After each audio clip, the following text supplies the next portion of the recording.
حضرات محترم، قرآن مجید فرقان حمید کی جو آیات میں نے تلاوت کی، ان میں سے آخری آیت جس میں اللہ رب العزت نے شب برات کے بارے میں ذکر فرمایا، اللہ فرماتا ہے فیہا یفرق کل امر حکیم، اس رات میں ہر حکمت والا کام تقسیم کر دیا جاتا ہے۔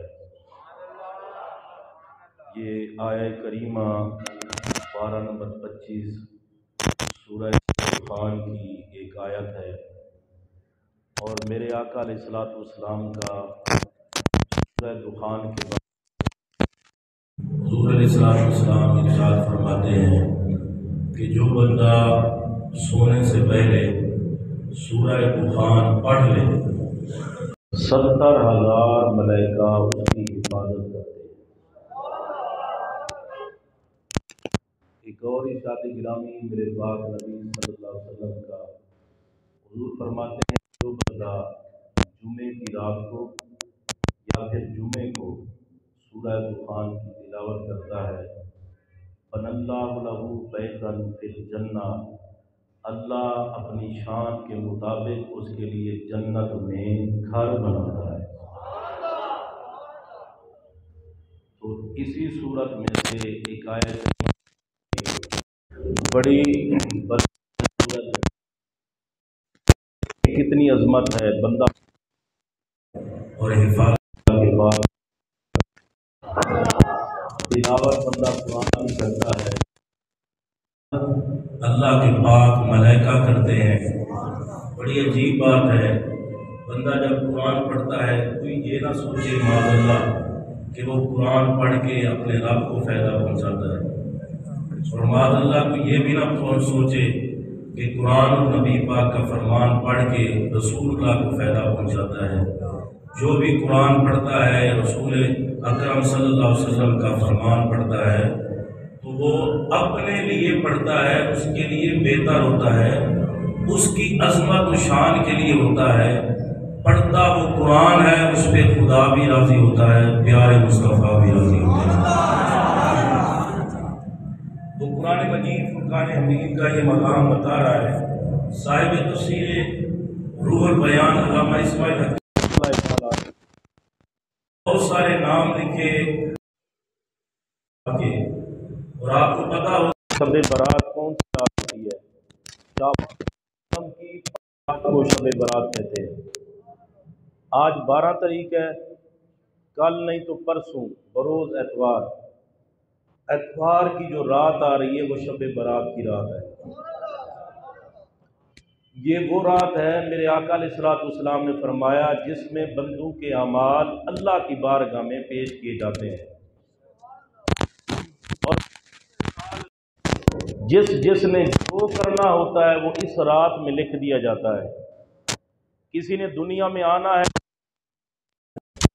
دنیا سے جانا ہے، حتیٰ کہ ایک بندہ اپنا مکان تیار کرتا ہے، اپنے نکاح کی تقریب کے لیے تیاریاں کرتا ہے، شادی کے لیے بڑے معاملات کرتا ہے، لیکن اسے پتہ نہیں ہوتا اس کا نام مردوں میں لکھا ہوتا ہے۔ تو یہ وہ رات ہے، علامہ اسماعیل حقیقی رحمۃ اللہ علیہ فرماتے ہیں اس رات کے ناموں میں سے ایک نام ہے لیلۃ المبارکہ۔ اس رات میں برکتیں ہی برکتیں ہیں، اور اس رات کے ناموں میں سے ایک نام یہ ہے لیلۃ البراءہ، یعنی گناہوں سے نجات دلوانے والی رات۔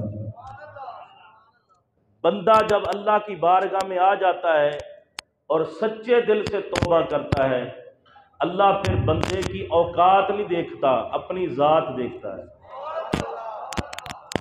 کہ اب جیسا بھی تھا میری بارگاہ میں آ گیا ہے۔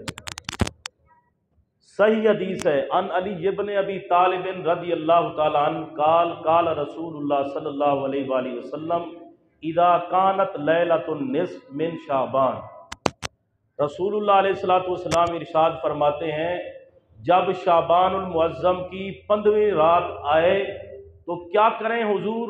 فرمایا قوموا لیلہا، رات میں قیام کرو۔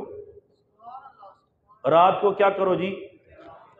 رات کو قیام کرو۔ اور پھر فرمایا وصوموا نہارہا، دن کو روزہ رکھو۔ یہ کس نے بتایا ہے؟ ہمارے پیارے آقا صلی اللہ علیہ وآلہ وسلم نے خود ارشاد فرمایا کہ اس رات کو کیا کرو؟ قیام کرو۔ لیکن ہم پتہ ہے کیا کرتے ہیں؟ سرکار فرماتے ہیں قیام کرو، ہم آرام کرتے ہیں۔ حضور فرماتے ہیں روزہ رکھو، ہم کھاتے پیتے ہیں۔ میں یہ نہیں کہہ رہا کہ فرض واجب ہے، مستحب کام ہے، لیکن کرنے کے فوائد بہت زیادہ ہیں، فضیلت بہت زیادہ ہے۔ میرے آقا علیہ الصلوۃ والسلام فرماتے ہیں رات کو کیا کرو؟ قیام کرو۔ لیکن یا رسول اللہ ہم یہ نعرہ لگاتے ہیں غلامی رسول میں موت قبول ہے، پر جاگنے کے لیے ہمارا دل نہیں کرتا۔ آج کی رات بھی ہمیں معاف کر دیا جائے۔ یہ کیسا مسلمان ہے کلمہ پڑھنے والا؟ سارا سال غفلت میں گزارتا ہے، مسجد میں نہیں آنا، قرآن نہیں پڑھنا، درود پاک نہیں پڑھنا، کوئی اچھا کام نہیں کرنا۔ اگر ایک رات ایسی آ گئی ہے، بدبخت ہیں وہ لوگ جو اس رات میں بھی بندوں کو مسجد میں نہ آنے دیں۔ اس سے بڑا کوئی بدبخت ہوگا جو مسجد میں آنے سے روکے؟ نہیں جی، یہ کون سی عبادت ہوگی؟ کون سی عبادت ہو گئی؟ بھئی میرے آقا فرماتے ہیں رات کو قیام کرو، لیکن ہمارے ہاں المیہ یہ ہے کہ ہم ٹی وی دیکھنا بھی نہیں چھوڑتے، موبائل کی جان بھی نہیں چھوڑتے، دوستوں کے ساتھ یاری دوستی وہ بھی اس رات کو نہیں چھوڑتے۔ آپ بولنا کتنے ایسی ہوں، دوستوں کی یاری نہیں چھوڑتے، فضول گپے ہانکنا وہ بھی نہیں چھوڑتے، موبائل کی جان نہیں چھوڑتے، فیس بک ہے تو بندہ ہے بس لگا ہوا ہے، ایک ہی کم رہ گیا۔ اوے نبی پاک دے غلامو، سرکار فرماتے ہیں قیام کرو، اس رات کو قیام کرو، اور یاد رکھیں یہ جو رات ہے برکتوں والی ہے۔ پھر میرے آقا کی بارگاہ میں اعمال بندے کے جاتے ہیں، اگر اعمال نامہ ہو برا تو میرے آقا غمگین ہو جاتے ہیں، اور پھر اللہ کی بارگاہ میں دعا کرتے ہیں یا اللہ اس پر کرم فرما، اس پر مہربانی فرما۔ اور اگر نام اعمال ٹھیک ہو، اعمال اچھے ہو تو میرے آقا خوش ہو جاتے ہیں۔ خود سوچیں نبی کی خوشی کس چیز میں ہے؟ آرام کرنے میں اگر نبی خوش ہوتے ہیں تو آرام کریں، اگر قیام کرنے میں آقا خوش ہوتے ہیں تو پھر قیام تو کرنا ہی پڑے گا نا۔ یہ بات تو نہیں ہے کہ ہم قیام نہیں کریں گے، آرام کرنے میں میرے آقا کو خوشی نہیں ہوتی، شب برات میں قیام کرنے میں مصطفیٰ کو خوشی ہوتی ہے۔ تو مسلمان کو تو وہی کام کرنا چاہیے نا جس میں آقا علیہ الصلوۃ والسلام خوش ہوں، میرے آقا راضی ہوں اپنے غلاموں سے۔ لیکن ہمارا بالکل پورے سال کی طرح اس رات میں بھی غفلت کے ساتھ پوری رات ہم گزار دیتے ہیں۔ میرے پاک نبی صلی اللہ علیہ وسلم کی بارگاہ میں حضرت اما عائشہ صدیقہ رضی اللہ تعالیٰ عنہ کہتی ہیں یا رسول اللہ صلی اللہ علیہ وآلہ وسلم آپ اتنی عبادت کرتے ہیں، اللہ نے تو آپ کو بخش دیا ہے، آپ اتنی عبادت کرتے ہیں، پاؤں مبارک سوج جاتے ہیں، آقا تھوڑا آرام کر لیں۔ میرے نبی فرماتے ہیں عائشہ کیا میں اللہ کا شکر گزار بندہ نہ بنوں؟ اور میرے نبی کی عبادت کا تو یہ عالم ہے، اور میرے پاک نبی صلی اللہ علیہ وآلہ وسلم معصوم عن الخطا ہیں۔ میں اپنے آقا کی بات کر رہا ہوں، سرکار معصوم عن الخطا کا مطلب یہ گناہ قریب نہیں آ سکتا، میرے آقا گناہوں سے پاک ہیں، لیکن اس کے باوجود حدیث پاک میں آتا ہے 70 سے زیادہ مرتبہ ہر روز میرے آقا اللہ کی بارگاہ میں استغفار کرتے ہیں۔ کتنی مرتبہ بھائی؟ 70 سے بھی زیادہ مرتبہ، 70 سے بھی زیادہ ہر روز میرے آقا استغفار کرتے۔ مجھے بتائیں میرے پاک نبی گناہوں سے پاک ہیں، معصوم عن الخطا ہیں، لیکن پھر اتنا استغفار کیوں کرتے ہیں؟ پھر دعا کیوں کرتے ہیں؟ پھر اتنی عبادت کیوں کرتے ہیں؟ پھر اتنے سجدے کیوں کرتے ہیں؟ میرے آقا نے ہمیں بتانے کے لیے عبادت بھی کی، ہمیں سمجھایا بھی صحیح۔ حضور نے فرمایا او میرے گناہگار غلاموں، کہ 4 سجدے کر کے نہ سمجھ لینا ساڑھے تو وڈا نیک ہی کوئی نہیں۔ آقا کریے کی؟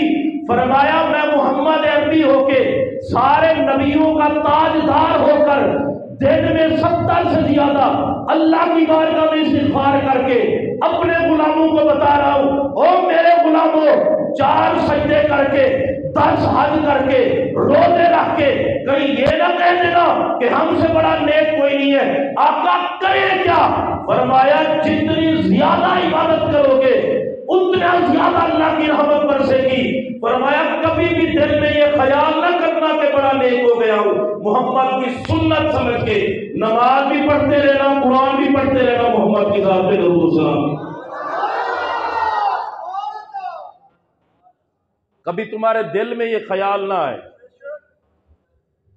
حضرت ابو ہریرہ رضی اللہ تعالیٰ عنہ حدیث کے راوی ہیں، رسول اللہ علیہ الصلوۃ والسلام ارشاد فرماتے ہیں بندہ گناہ کرتا ہے اور گناہ کرنے کے بعد پھر توبہ کرتا ہے، اللہ فرماتا ہے دیکھو اس بندے کو یہ پتا ہے کہ میرا مالک ہے جو معاف کرتا بھی ہے، جو معاف کرنے پر قادر ہے، میرا مالک ہے جو مجھے بخشنے پر قادر ہے۔ اللہ فرماتا ہے میں نے اسے معاف کر دیا۔ اب وہ بندہ پھر گناہ کرتا ہے، پھر پلٹ کے اللہ کی بارگاہ میں آتا ہے، اللہ فرماتا ہے پھر دیکھو اسے پتا ہے میں نے گناہ کر لیا ہے، کوئی بخشنے والا بھی ہے، کوئی معاف کرنے والا بھی ہے، اللہ فرماتا ہے میں نے معاف کر دیا۔ وہ پھر گناہ کرتا ہے، پھر لوٹ کے آتا ہے، اللہ فرماتا ہے میں نے اسے پھر معاف کر دیا۔ اللہ اتنا کریم ہے، بار بار معافی مانگنے پر بار بار معاف کرتا ہے، اور ہم ہیں کہ اٹھنے کا نام ہی لیتے، کہیں بستر خراب نہ ہو جائے۔ میرے پاک نبی صلی اللہ علیہ وآلہ وسلم کا ارشاد ہے کہ مایوس بندے کو نہیں ہونا چاہیے۔ قرآن مجید فرقان حمید کا یہ مقام میں نے تلاوت کیا، اللہ قرآن میں فرماتا ہے قل یا عبادی الذین اسرفوا علی انفسہم لا تقنطوا من رحمت اللہ، اے پیارے محبوب آپ اپنے غلاموں سے کہہ دیں اگر گناہ کر لیں، ظلم کر لیں اپنی جان پہ تو میری رحمت سے نا امید نہ ہو، میری بارگاہ میں آ جائیں، میری رحمت سے نا امید نہ ہو۔ ان اللہ یغفر الذنوب جميعا، اس لیے کہ جب میری بارگاہ میں آئیں گے اللہ سارے گناہ معاف کر دے گا۔ کیوں؟ فرمایا انہ هو الغفور الرحیم، رب تو وہ کریم ہے، بخشنے پر بھی قادر ہے، رحمت کمی برسانے پر بھی قادر ہے۔ ادھر ادھر دھکے نہ کھائیں، ادھر ادھر دھکے نہ کھائیں، رب کی بارگاہ میں آ جائیں۔ ایک بزرگ تھے، ہر سال جاتے حج کرنے کے لیے، نوجوان ان کے ساتھ گیا، حج کرنے کے لیے گیا، وہاں جب وہ بزرگ پہنچے تو انہوں نے کہا جی لبیک، آواز آئی لا لبیک۔ نوجوان نے کہا بابا جی اتنا آپ نے سفر کیا، ساری مشکلات تھی، ان کو بھی بڑی مشکل سے حل کیا، اور اتنا لمبا سفر کرنے کے بعد آپ یہاں پہنچے ہیں اور آواز آتی ہے لا لبیک، حاضری قبول نہیں۔ بابا جی مسکرا کے کہنے لگ پے، انہوں نے کہا اے جوان یہ معاملہ آج کا نہیں ہے، ہم تو چھوٹی چھوٹی بات سے نا مایوس ہو جاتے ہیں، کہتے ہیں او یہ تو کیا ہوا، کہتے ہیں دعا کہی تھی اللہ قبول ہی نہیں کرتا۔ یہ لفظ بھی کہنے بڑے خطرناک ہیں، اللہ قبول ہی نہیں کرتا۔ میں نے کہا نبی سے زیادہ پاور والی تیری دعا ہے، ولیوں سے زیادہ تیری پاور والی دعا ہے، صحابہ سے زیادہ تیری پاور والی دعا ہے۔ جناب آدم کتنے 100 سال روتے رہے؟ 300 سال جناب آدم روتے رہے۔ کتنے؟ 300 سال جناب آدم روتے رہے۔ فرمایا اے پیارے آدم 300 سال روئے ہو اپنی مرضی سے، اب جیسے میں کیسا ہوں ویسے مانگ، یا اللہ کیسے بخشش مانگوں؟ فرمایا مجھے میرے محمد کا وسیلہ پیش کر۔ جناب آدم علیہ السلام 300 سال تک اللہ کی بارگاہ میں معافی مانگتے رہے، بخشش مانگتے رہے۔ ایک مرتبہ میرے پاک نبی کا وسیلہ پیش کیا، اسألک بحق محمد، عرض کی مالک تجھے محمد عربی کا وسیلہ دے کر بخشش مانگتا ہوں۔ آواز رحمت آئی، غفرت لک یا آدم، اے آدم تو نے محمد کا وسیلہ پیش کیا، جا تجھے بخش دیا۔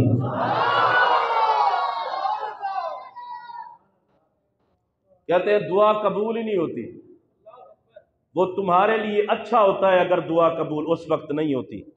کبھی دعا بظاہر اسی وقت ظاہر ہوتی ہے قبول ہو گئی ہے، یا پھر اس کے لیے ذخیرہ کر دیا جاتا ہے قیامت کے دن، وہ دعا اسے کام آئے گی۔ بندہ کہتا ہے یا اللہ بیٹا دے دے، بیٹا میں ہوتا ہی نہیں، بیٹا اس کے لیے اچھا ہی نہیں ہوتا، تو اچھا ہو تو پھر اللہ دینا۔ یا اللہ بیٹی دے دے، بیٹی نہیں ہوتی۔ یا اللہ کاروبار ذرا وسیع کر دے، ہوتا نہیں۔ جو بندے کے لیے اچھا ہوتا ہے رب وہی کرتا ہے۔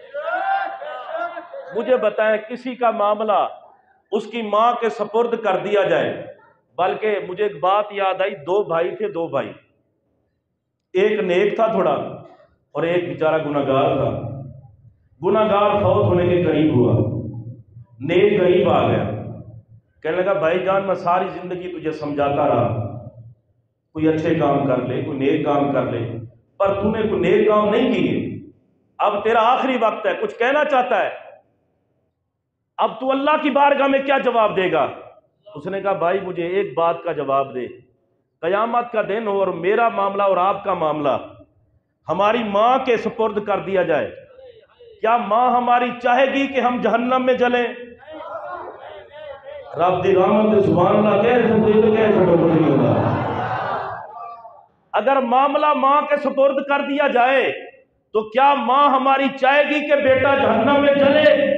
وہ کہنے لگا بھائی جان نہیں، تو کہا بس میری بات بن گئی، اللہ وہ کریم رب ہے جو ایک ماں نہیں 70 ماں سے زیادہ پیار کرتا ہے۔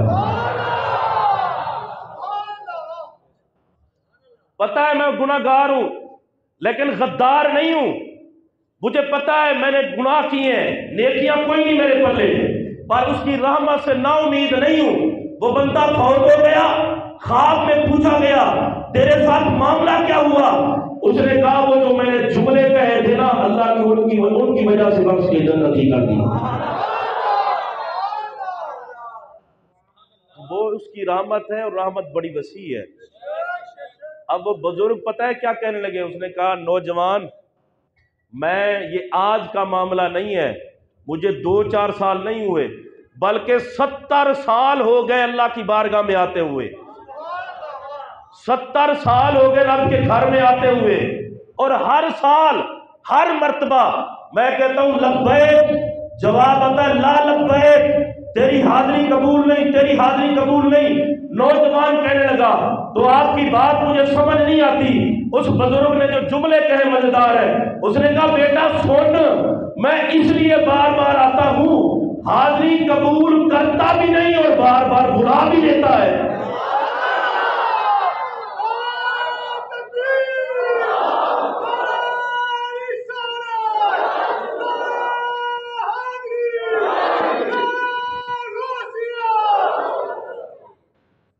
حاضری قبول بھی نہیں کرتا اور بار بار بلا بھی لیتا ہے، یہ کوئی کم بات ہے؟ حاضری قبول نہیں کرتا اور بار بار بلاتا ہے۔ اس بزرگ کے یہ جملے کہنے تھے، رحمت کی آواز آئی، فرمایا او میرے بندے، اگر تجھے میری رحمت پہ ناز کرنا آتا ہے فرمایا جا تیری پچھلی حاضریاں بھی قبول کر لی، یہ بھی قبول کر لی۔ ایک اللہ کے بزرگ تھے، اس کی دعا قبول ہوتی تو بھی اللہ کا شکر ادا کرتے، دعا قبول نہ ہوتی پھر بھی شکر ادا کرتے۔ پوچھا گیا بزرگوں جب قبول ہوتی ہے پھر تو سمجھ آتا ہے کہ قبول ہوئی ہے، لیکن جب قبول نہیں ہوتی یہ کون سی بات ہے، سمجھ نہیں آتی کہ پھر بھی شکر ادا کرتے ہیں؟ فرمایا قبول ہو یا نہ ہو میں شکر ادا اس لیے کرتا ہوں کہ اس خالق کائنات نے اپنی بارگاہ میں مجھے جھکا کے رکھا ہے، اس مالک نے اپنے منگتوں میں تو رکھا ہوا ہے نا، اور اتنی کوئی بڑی بات نہیں ہے، کم از کم اس نے یہ توفیق دی ہے میں مانگتا بھی اپنے رب سے ہوں، سب کچھ پاتا بھی اپنے مالک سے ہوں۔ میرے پاک نبی صلی اللہ علیہ وسلم کا ارشاد گرامی ہے، حضور فرماتے ہیں رات کو قیام کرو، بات یاد ہے نا، رات کو کیا کرو؟ قیام کرو، دن کو روزہ رکھو۔ اب اس کی وجہ کیا ہے؟ یہ بھی حدیث میں بتائی میرے آقا نے، حضور فرماتے ہیں اس لیے کہ جب شب برات آتی ہے تو غروب شمس لے کر طلوع فجر تک اللہ اپنی شان کے مطابق آسمان دنیا پر جلوہ گر ہوتا ہے، اپنی شیان شان پہلے آسمان پر اللہ جلوہ گر ہوتا ہے، اور پتہ ہے کیا اللہ فرماتا ہے؟ اللہ فرماتا ہے کوئی رزق مانگنے والا؟ یا اللہ جس کے پاس رزق وسیع نہیں ہے، نبی کے اس فرمان کا واسطہ اس پر کرم فرما، جس کے معاشی حالات ٹھیک نہیں ہیں، نبی کے اس فرمان کا واسطہ کرم فرما۔ اللہ خود فرماتا ہے، بھئی عجیب بات یہ ہے، کوئی کسی کو نیک بندہ بلائے تو اپنی قسمت کی معراج سمجھتا ہے، جس کو خود خدا بلائے، اور سب سے زیادہ بڑا بدبخت وہ بندہ ہے جو خدا کے بلانے پر بھی حاضر نہ ہو۔ ہمیں زندگی کے کام نہیں ختم ہوتے ہمارے، جی بچوں کے لیے کچھ کر لیں،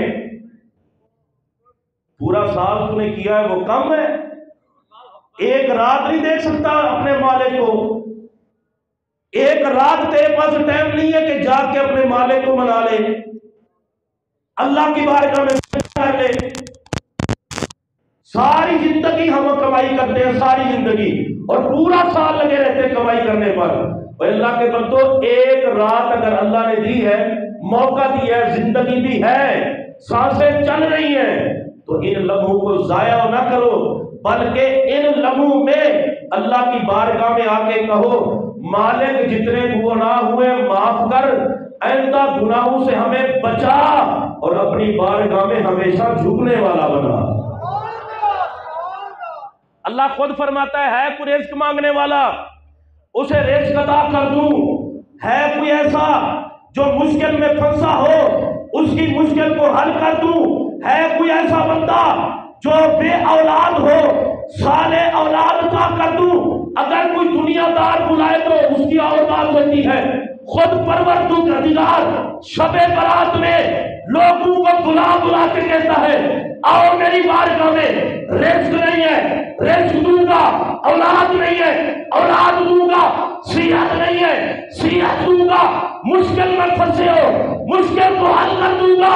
ارے سن لو، اس رات میں اللہ اپنی بارگاہ میں بلا کے کہتا ہے لوگوں جتنے مرضی گناہگار ہو کوئی بات نہیں، میں یہ نہیں دیکھتا 10 سال کے گناہگار ہو، 20 کے گناہگار ہو، 50 سال کے گناہگار ہو، کوئی قید نہیں ہے، فرمایا جتنے مرضی پاپی ہو میری بارگاہ میں آ جاؤ، جھکنا تمہارا کام، معاف کرنا پروردگار کا کام۔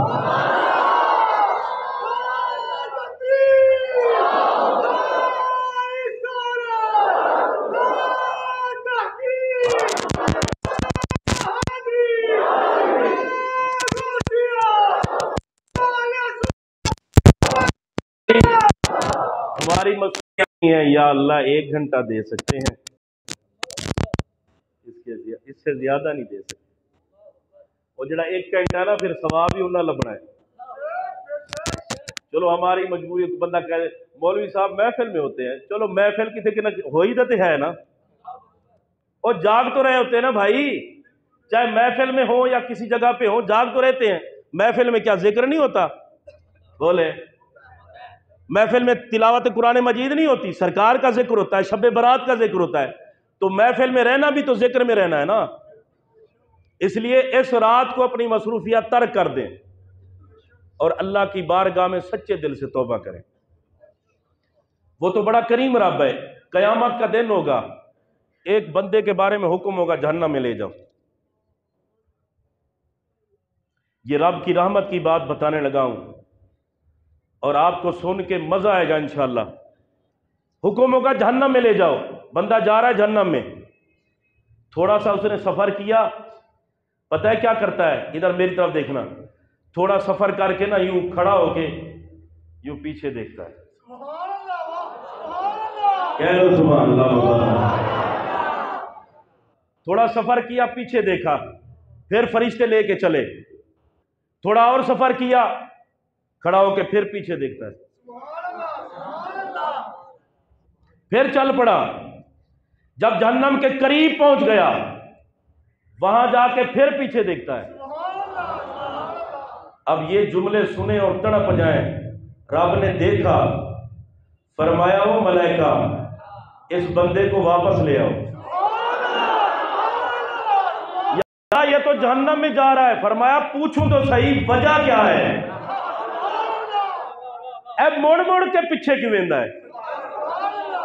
حالانکہ اللہ کو پتہ ہے ہر بات کا، اللہ جانتا ہے، رب علام الغیوب ہے. اے ملائکہ اسے پیچھے لے آؤ، پیچھے. یا اللہ یہ تو جہنمی ہے. فرمایا لاؤ پیچھے. میں پوچھوں تو صحیح آخر کون سی وجہ ہے؟ جاتا جہنم میں ہے، دیکھتا پیچھے ہے. بھئی جاتے ہوئے پیچھے کیوں دیکھتا ہے؟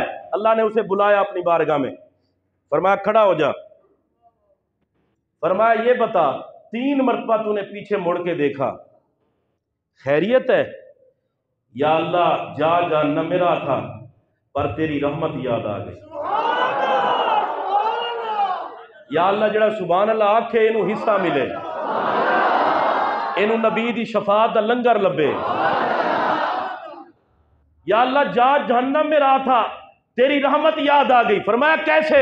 یا اللہ جب پہلی مرتبہ میں نے پیچھے دیکھا تو خیال آیا دل میں، وَرَبُّكَ الْغَفُورُ ذُو الرَّحْمَةِ. مجھے یہ قرآن مجید کی آیت یاد آئی، تمہارا رب بخشنے پر بھی قادر ہے، رحمت کمی برسانے پر بھی قادر ہے. فرمایا دوسری مرتبہ پھر کیوں رکا؟ عرض کی یا اللہ پھر مجھے ایک اور مقام یاد آیا، وَمَن يَغْفِرُ الذُّنُوبَ إِلَّا اللَّهُ. اللہ کے سوا گناہوں کو بخشنے والا کوئی نہیں. تیسری مرتبہ کیوں رکا؟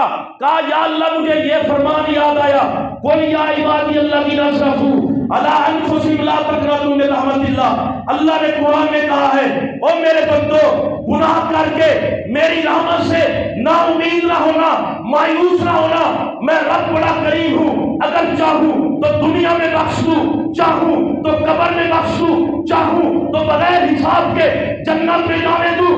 یا اللہ تیرے فرمان یہ مجھے یاد آ رہے تھے بار بار.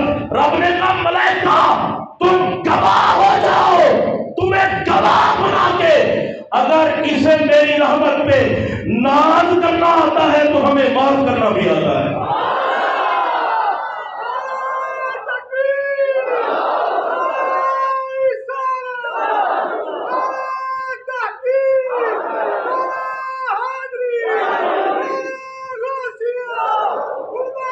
بتائیں مجھے ذرا،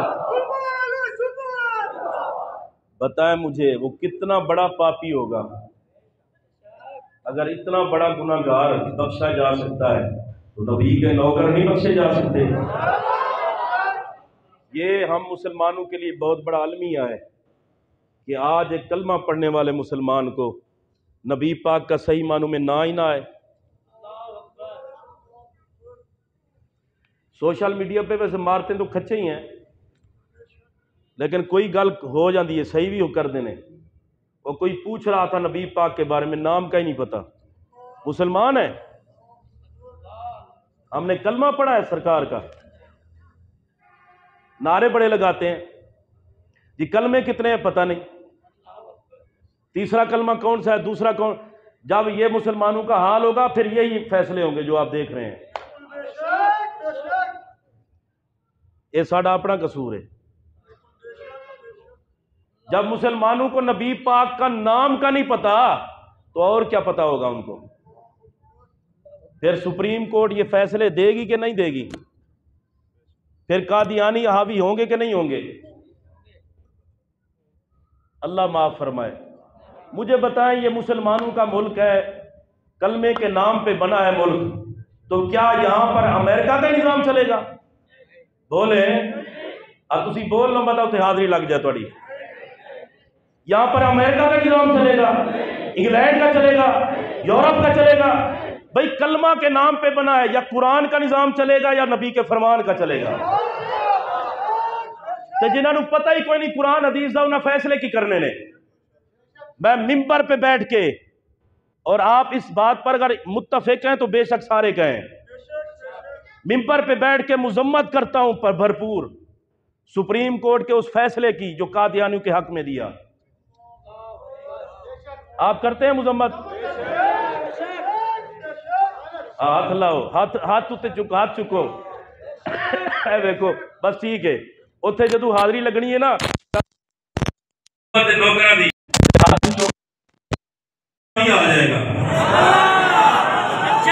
وہاں پہ یہ کہا جائے گا یہ ختم نبوت کے نعرے لگاتا تھا۔ مجھے پتا ہے کلمے کے نام پہ بڑھنے والا ملک ہے، نبی کے نام پہ کھاتے ہیں پلتے ہیں، کیا دوسروں کا نظام یہاں پہ قرآن کی چلے گی نبی قرآن کے چلے گی؟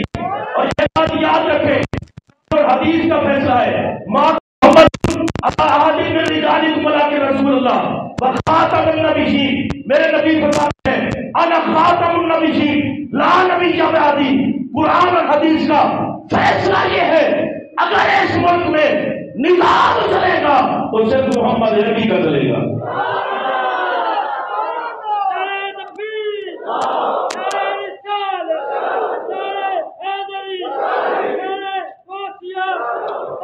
اب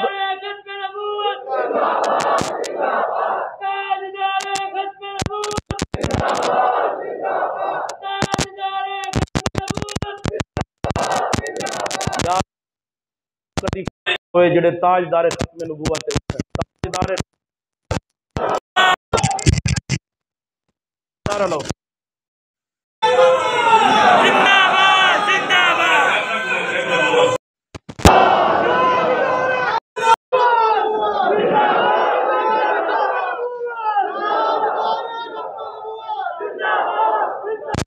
اور ایک بات یاد رکھیں، ہمیں کسی دنیا دار نے قبر مدینے کے تاجدار نے بچانا ہے۔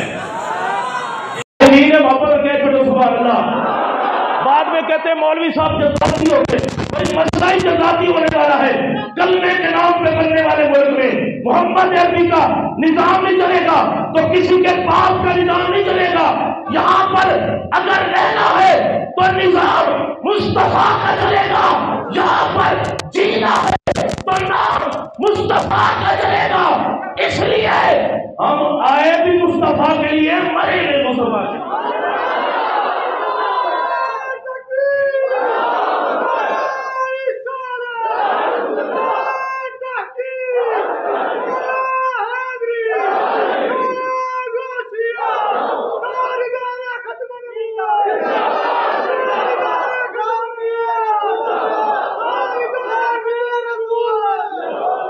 کہتے ہیں مولویوں کو کیا پتا، مولویوں کو کیا پتا، قرآن حدیث دا مولویوں نے پتا اور تو پتا ہے۔ آپ کوئی بات کرتے ہیں آپ مدرسے میں کام کریں، مسجد میں کام کریں، ماں باپ کے اس نبی کے بارے میں کہتا ہے کہ اب پڑھ کے اولاد سے پڑھ کے ساری اولاد سے پڑھ کے جب حضور سے محبت نہ کرے بندہ مومن ہو، جب ان کے بارے میں بتائے گی تو ہم خاموش بیٹھیں گے۔ نعرہ اللہ تقریر ختم کریے۔ تاجدار ختم نبوت اللہ جڑا ہاتھ چکے ہاتھ سلامت رہے ہمیشہ۔ تاجدار ختم نبوت، تاجدار ختم نبوت، تاجدار ختم نبوت، تاجدار ختم نبوت، تاجدار ختم نبوت، تاجدار ختم نبوت، تاجدار ختم نبوت، پاکستان، پاکستان، پاکستان۔ اللہ کی بارگاہ میں دعا ہے۔